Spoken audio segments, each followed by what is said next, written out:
Ang utak nyo baliktad. Ang tanong ko sa iyo makagago, sagutin mo to. Yung pagbigay ba ni Ivana ay mali? 30,000 pesos. Mali ba yun? Ha? Mali ba yung may camera, may video?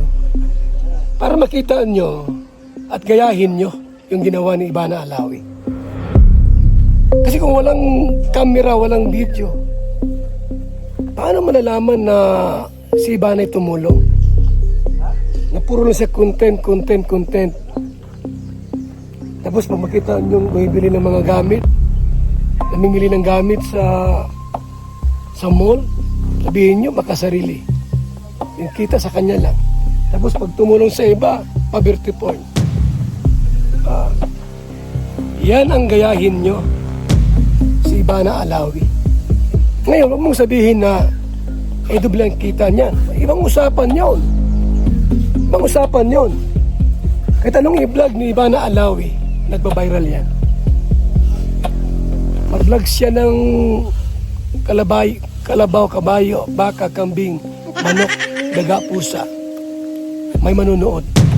Oh, Kuya Val, ama ng kalinga, liwanag ka sa gabi. Yes, good morning. Magandang umaga, tanghali at gabi. Ayun po, ating bigyan po ng reaksyon. Itong content. Reaction po ni makagago kay Ivana Alawi. At ating pong arukin ang kanyang utak at kaisipan. Gano'ng kalalim po mga kaibigan. Ito ay content lamang. Opinion, reaction, walang personalan. Ito po ang video, mga kaibigan. Tuloy po natin. The day kung saan ating pong tatalakayin ang nai-issue. Dito po ay tatalakayin daw po niya ang nai-issue. Nai-issue. Anong nai-issue? Si Ivana Alawi. Nai-issue daw po. So, ibig sabihin, nag-trending itong content ni Ivana Alawi. Sa ating kaibigan na si Ivana Alawi, Tatalakayin daw po niya ang kanyang kaibigan, my friend, na si Ivana Alawi.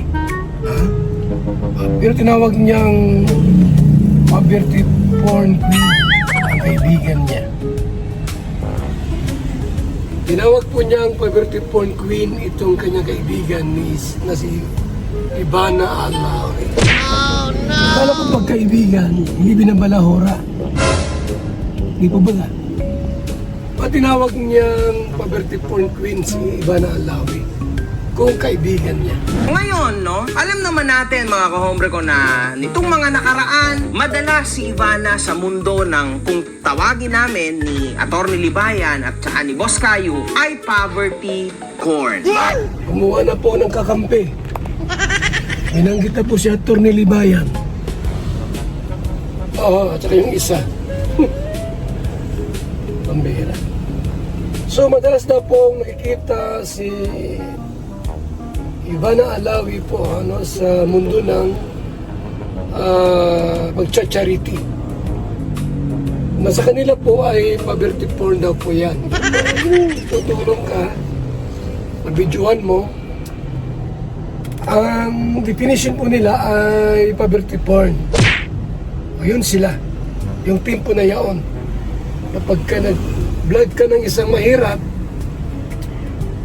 tinulungan mo, ang tawag sa'yo ay poverty porn vlogger. Yun na yun. Ibig sabihin nun mga kahombre ko, tumutulong ka and yet, binivideo mo, so ang balik nun sa'yo ay doble. So ito yung ating pong pinapagawang apartment type dito mga kaibigan na building for the scholar.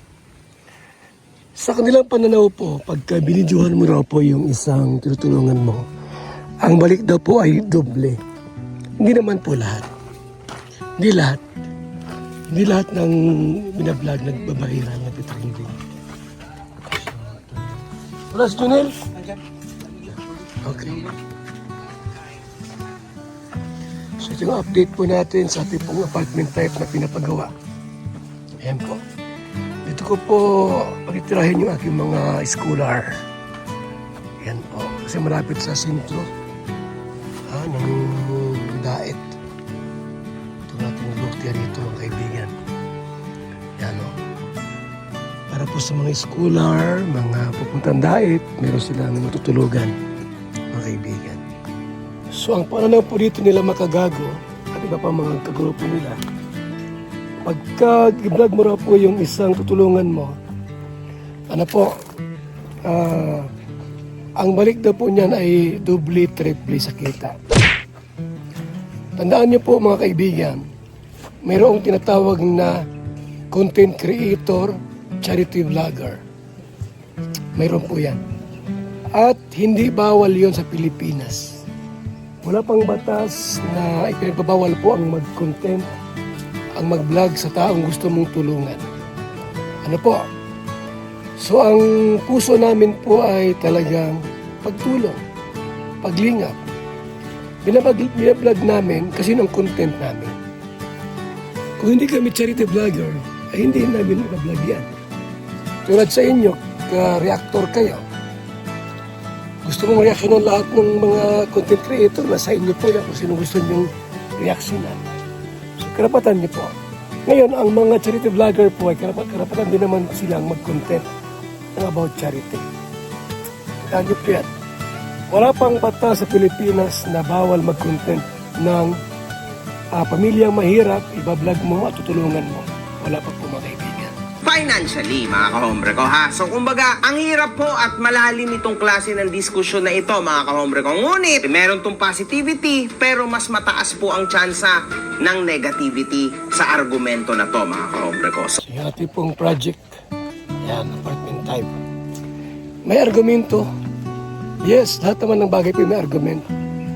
Lahat ng content, lahat ng issues, may argument. Ngayon, about dito po sa pagtulong, mas matimbang yung pabor sa pagtulong compare sa ayaw. Na-observe po natin yan mga kaibigan. Kasi po, may mga content creator na bago mag-vlog, pinapaalam po muna na i-upload sa channel. Or, mismo yung taong nag-request na magpa-vlog at i-upload sa channel para may makatulong. Sa argument, hindi gaano. Kasi alam niyo po ba na yung mga naniniwala po sa poverty porn, panis po yung paniniwala. Walang matibay na argument po dyan, mga kaibigan. Katunayan, ang poverty porn po ay likhang isip lamang. Bunga ng malikot na kaisipan about poverty porn. Kung bakit po mayroong word na poverty porn. Likhang kaisipan na po yan. Isang abogadong walang kaso, parang ganon. Walang malalim na argument. Pero hindi siya pinag-uusapan sa social media po. Sa mga abogado. Walang ganon. anyway, ating talakayin ang nagawa na to ni Ivanang Tulong at kung sino nga ba pala, no? Yung taong tinulungan niya, mga ka-hombre ko, kasi nagtetrend ito, and unfortunately, nagtetrend ito sa hindi masyadong maganda, mga ka-hombre ko, na argumento. Ayon, mga kalingap, ito tayo sa kanyang argument regarding sa pagtulong po ni Ivana Alawi. At i-check natin anong mali sa ginawa ni Ivana Alawi. Okay, itong video po mga kaibigan. Makapagmaneho. Ilan taon na po ba kayo? Mag-77 na ako. Tatay, mahirap. Alam mo, Kaya po ba kayo nabangga kasi nahirapan ka na rin makakita? Hindi naman ako nabangga. Ako binangga. Sila, sabi nila, ako raw bumangga. Okay lang. Nakita ko po, sobrang problemado ka nun. Alam mo, ma'am, hinihiling ko lang sa Panginoon natin na sana may taong magbigay ng kaligayahan ng asawa ko at saka ako. Kasi ang asawa niyo po ay may Sakit na epilepsy. Ang gamot niya, Hindi ko na may maintain. magkano Isang po ang taon. gamot niya? Sa 20 pesos daw kuno. 20 Isang araw, pesos. 20 pesos. Dito po mga kalingap, mga kaibigan, walang masamang ginawa si Ivana Alawi. Tama? Nagkwentuhan, tanong, at sagot lang. Ilang taon ka na po, tatay? Ay, ano na po ako, 77. Ha? Sa ganung edad, ano ka pa, namamasada pa po kayo. Eh kasi po nga po, yung pagkain po namin, saka gamot ng asawa ko, may sakit epileptic. Ganun lang. Walang argument. Walang malalim na usapan. Kwentuhan lang po. Inaalam ng isang content creator na sikat na si Ivana Alawi yung buhay. Kasi isipin nyo naman, 77 years old, nag-jeepney driver pa. Kahit sino po, siyempre matanong ka. Yung ano pala po yung palang asawa niya may sakit. Epileptic. Sa ganung edad po na 77, sa halip dapat po magpahinga na, di ba? Sa bahay po na. Sa bahay na lang po dapat yun. Sa ganung edad po, pero naghahanap buhay pa rin po mga kaibigan. Sus, hindi ko na kaya. Ang pangarap ko, magkaroon ng tindahan na maliit man lang, kahit maliit. Ilang taon na po ba kayo nagdi-jeepney driver? Ay, tagal na po. 50 anyos na. Papasal. Yung matanda po may pangarap pala. Anong pangarap ng matanda? Magkaroon lang po kahit maliit na tindahan. Tapos, sabi tanong ni Ivana, ilang taon na kayo nag-jeepney driver? Nag-driver? Ay, matagal na po. 50 taon na. Pagod na yung matanda. 50 years nang namamasada. Pagod na po. Kaya sa katandaan po niya ay nagkaroon ng isang pangarap na magkaroon po ng isang tindahan na kahit maliit. Tanong, kung hindi ba nakausap ni Ivana, malalaman kayo ni Ivana Alawi na kailangan ng tindahan. Kailangan niya ng tulong ng tindahan. Pangarap po na pwedeng magkatotoo dahil sa isang taong lumapit, isang content creator na may busilak na puso. Pangarap ng isang matanda na naway magkaroon ng kahit maliit malamang na tindahan. Isang pangarap na dapat may makakaalam. At yun nga po, noong si Ivana Alawi ay sinadya yung matanda. In-interview. Ilang taon ka na tata nagpapaparasada ng jeep? Abay matagal na po, 50 years na nga. Pangarap ko nga po yung magkaroon ng tindahan. Simpleng usapan lang po mga kaibigan. Kaharap ang isang sikat na content creator na si Ivana Alawi. Hindi siya charity vlogger po, entertainment ang kanyang content. Pero dahil nga po sa sitwasyon ng mga ibang Pilipino, may busilak na puso. Mayroong busilak na puso si Ivana Alawi, mga kaibigan. Shout out kay Ivana Alawi. Tuloy natin yung video. May anak na po ba kayo? Wala kami, hindi ko inaanakan kasi natatakot ako kasi baka mangyari, masuportahan pati. Kasi ako, may edad, matanda na. Mahal po talaga magkaroon ng anak. Walang anak, marahil po ay hindi nagkaanak. Pero wala naman taong ayaw ng anak eh. Baka ano lang po, hindi pinagkalooban ng Diyos ng anak. Kasi kahit gaano kahirap, ang pangarap natin ay magkaanak. So inamin po niya na wala man silang anak ng asawa niya. And then, sinabi rin niya, kung magkaanak kami, di lalong maghihirap. Kasi siyempre, may anak. Dagdag konsumo yan. So, dapat din naman yung sinabi ng matanda. Kung magkaanak pa kami, di lalo kami maghihirap niyan. Diba? Simpleng conversation po ang naganap. Mahal talaga. May anak ko sa una. Dalawa. Okay, may anak pala sa una. May anak pala sa una si tata. Sa unang asawa niya po, may anak silang dalawa. So, hindi siya baon. Dito sa pangalawa po, maaari yung babae, may problema sa matres. Baon ka na. Kasi sinong ayaw ng anak? Hindi nagkaanak. Pero si tatay po, may anak pala sa una. 2 anak niya po sa una, mga kaibigan. Wow, yun. Alam mo pala eh. Alam ko storya mo. Kahit kalating kilong bigas, hindi man lang suporta sa akin. Ha? Totoo yan. Kahit konting allowance? Walang talaga. Kaya ako napilitan na maghanap buhay. Nahirapan ka. Siyempre, binuhay mo sila. Pinag- Babae po natin, oh. Ito ang pa-birthday porn. Mukha ng manok. Yan, oh. So, yung ating project po. Yung mga anak ni tatay, malaki na, ano. Kaya lang reklamo si tatang, hindi na sa binibigyan ng pera kahit mating kilong bigas. Pero mahirap din ang sitwasyon. Kaya hindi makakatulong. Ang anak magam, hindi makakatiis sa magulang niya. Baka mahirap pa sa daga. Kaya sabi ni tatay, kahit daw po half kilo price, hindi makakatulong sa kanya. Kaya naobliga siya magtrabaho. Sa edad na 77 ay nag-drive ng jeep. Ganon. Kung kaya't, ayan, naka-aksidente ito, matanda. Nag-aaral hanggang nagkapamilya sila. Hindi ko malaman kung takwil na ba ang tawag sa akin eh. Ngayon. tay, ang importante, meron kang asawa na nagmamahal sa'yo. At Saka sabi sa akin, pa, sana mayroong taong sabi maghintay-hintay ka lang, mabait ang Panginoon. Huwag kang mag-isip ng ganun. may regalo ako para sa'yo. Ano? Yung ganda ko. O, eto na. Bibigay ko na talaga yung totoong regalo. Ikaw, joker ka eh. So, meron muna ako ditong 30,000 pesos. Para sa'yo to. Ang tanong ko sa iyo, makagago, sagutin mo to. Yung pagbigay ba ni Ivana ay mali? 30,000 pesos. Mali ba yun?